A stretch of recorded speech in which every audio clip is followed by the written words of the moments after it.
સ્વાગત છે। તો આપણે આજે ફરી એક નવા બ્લોગમાં મળ્યા। તો આજે આપણે જવાના છે ડાંગ જિલ્લામાં। ડાંગ જિલ્લાની વિઝિટ કરવાની છે આપણે।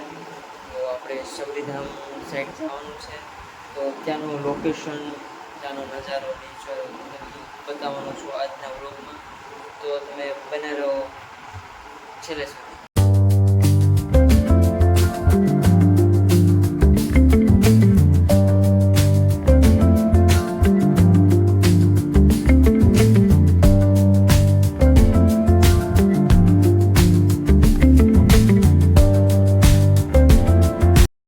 અમે બારડોલી હાઈવે ઉપર પહોંચી ગયા છીએ। આગળ તમને બધો વ્યૂ દેખાડતો જાઉં।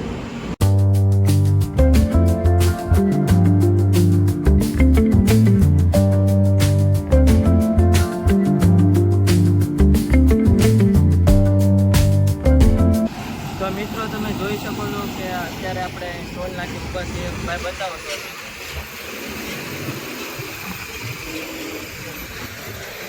તો અત્યારે આપણે આ લોકેશનની વાત કરું તો આ વ્યારાનું જે ટોલ નાકું છે, બરોબર। તો આપણી સાથે ઘણા બધા મિત્રો પણ છે અને ફેમિલી પણ છે સાથે। અને બ્લોગને શૂટ કરવા માટે સ્પેશિયલ આપણે એક વ્યક્તિને બોલાવ્યો છે અને હું તમને દેખાડવા માંગુ છું। આ સાઈડ આવી જાઓ ભાઈ।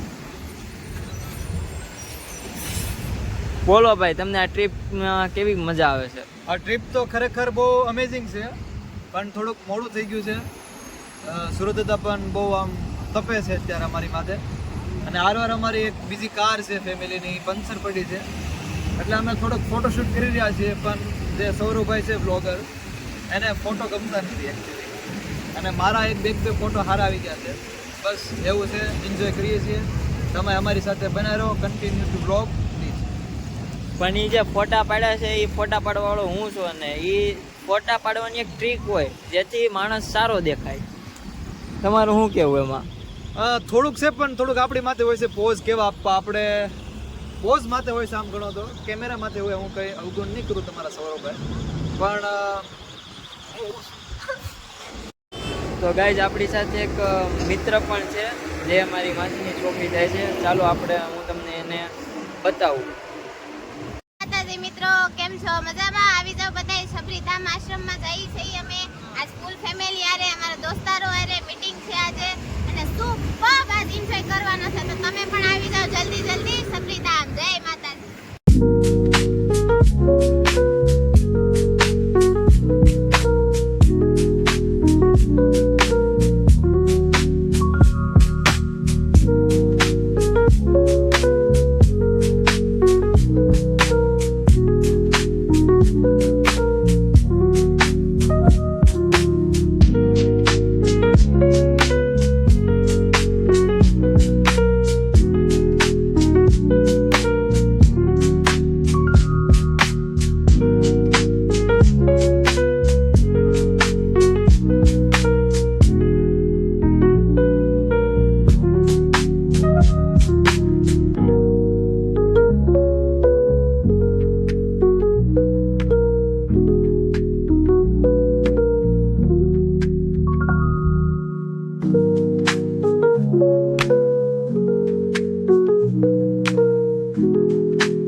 આપણે પહોંચી ગયા છે પંપા સરોવર। તો ચાલો તમને હું દેખાડું પંપા સરોવરનો નજારો।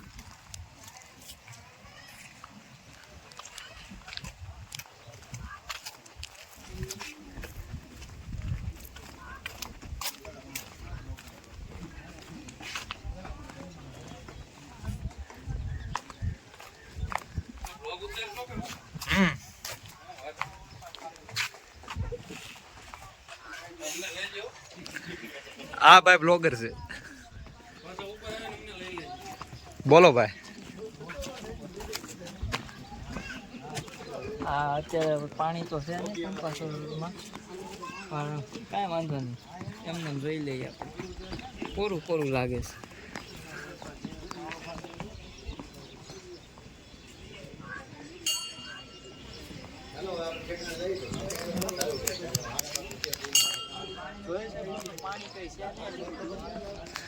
તો તમે શું કરવા આવ્યા છો અત્યારે? અત્યારે એમને ફરવા આવ્યા છે. અત્યારે ન હોય પણ ચોમાસામાં આવો એટલે ભરપૂર પાણી આવે. એ શું કામનું? તો અત્યારે અમારે શું કરવાનું ભાઈ? અત્યારે કાંઈ નહીં, ગોદડા વડે હોઈ જોઈએ તમે પ્રોગ્રામ ખીચડી નહીં એટલું બધું અમે આમ કરી દેવાના, અમે આમ કરી દેવાના, અમે આમ કરી દેવાના. હમી હાનમાં 100 ગ્રામ ગાંઠિયા ખાઈને હુઈ જાવ, તમારાથી કાંઈ ન થાય. તમે ખેઈને આવ્યા, તમે અમને ખાલી સરોવર બતાડશો અમને? અહીંયા આવો પેલા હું તમને બતાવું પાણી સરોવર કેવું છે. સૌરભભાઈ, આ તો હનુમાનજીનું મંદિર છે.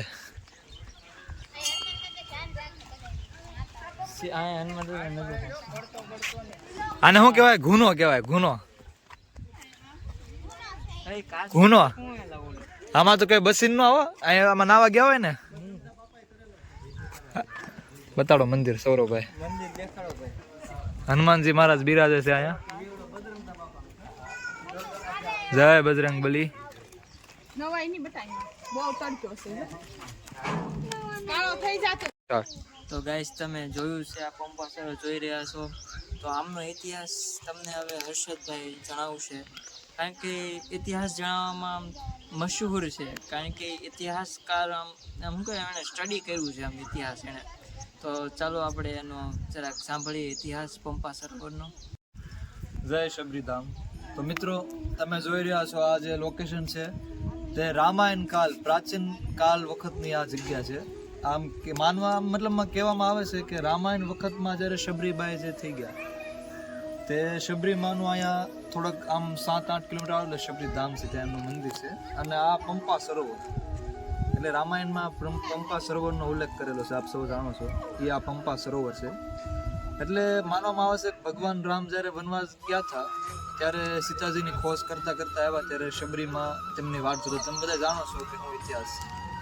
એટલે શબરીમાં આવેલા, શબરીમાં પાસે રામ આવેલા, શબરીમાં રામની વાટ જોતા. અમને એને મીઠા બોર ખવડાવેલા હેઠા. આપ સૌ જાણો છો હું બધી ઇતિહાસ છે, અમારે એમાં ડિટેલ્સમાં તમને કહેવાની જરૂર નથી. એટલે અમે એના દર્શન આવ્યા છીએ અને ત્યાં એક પંપા સરોવર છે એમને નિહાળી રહ્યા છીએ. અને આપ સૌ નિહાળો, દર્શન કરો. હવે અમે જોઈશું આમાં પાણી અમારે લેવાય છે કે નહીં. એટલે આવો પાવન જગ્યા છે, પાવન પાણી છે, એવું બધું છે.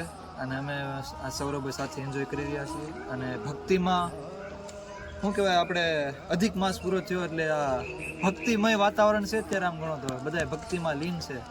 અને પંપા સરોવરમાં અમે ભક્તિમાં ડૂબકી એક લગાવશું, આ બધું કરશું. એટલે તમે પણ જ્યારે આવો ત્યારે પંપા સરોવર આવજો, શબરીમાને યાદ કરજો. નવધા ભક્તિ અહીંથી ઉતરી છે એમ કહે છે.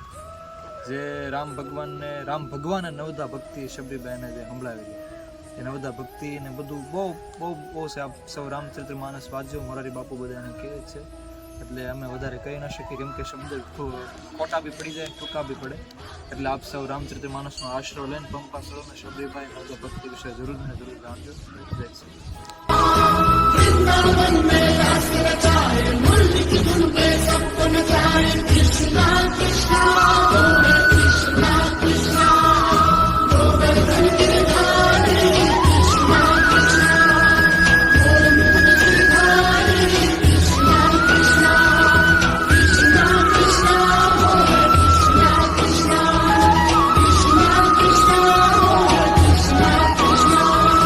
તો અહીંયા વનભોજન કરવા બેસી ગયા છીએ આપણે. જંગલ બતાવો. આની અંદર મૂકી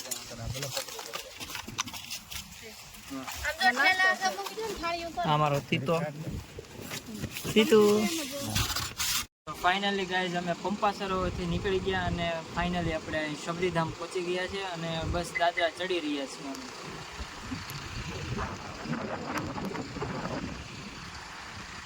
તો ચાલો હવે આપણે દાદરા ચડીએ.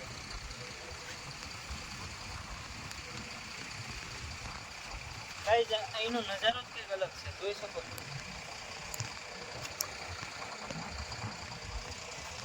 ફાઇનલી ગાઈઝ આપણે શબરીમાના મંદિરે આવી ગયા છીએ.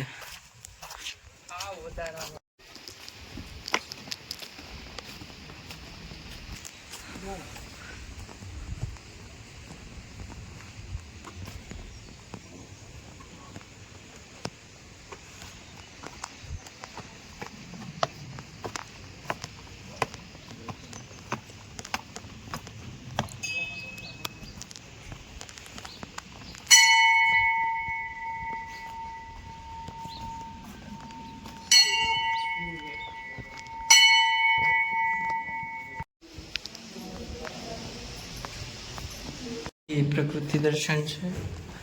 જઈએ આપણે સીડી ચડીએ. સામે હનુમાનજી મહારાજનું મંદિર છે. અહીંયા મંદિરની ટોચ પર ભાઈ તમને માતાજીનું મંદિર કેવું લાગ્યું?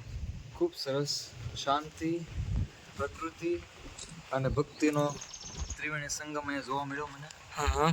પ્રકૃતિ સાથે ભક્તિ અને શબરીમાનો ધામ વિશેષ. બરાબર. એટલે તમે આમ જોઈ શકો છો નજારો, તમે આમ જોવો ને ઠેઠ લગે ગ્રીન મસ્ત જંગલ ને પહાડો અને બસ ભક્તિમય વાતાવરણ છે અહીંયા આવો એટલે તમને પ્રકૃતિ સાથે ભક્તિનો આ પ્રકૃતિને જોઈને તમને કયું ગીત યાદ આવે? હુસ્ન પહાડો કા હાથમાં છે વિસ્કી, આંખોમાં પાણી, બેવફા સનમ તારી બહુ બારો મહેરબાની. ઘર ભેગું થાને ભાઈ મહિને યહાં મોસમ જાડો કા યહાં મોસમ જાડો કા.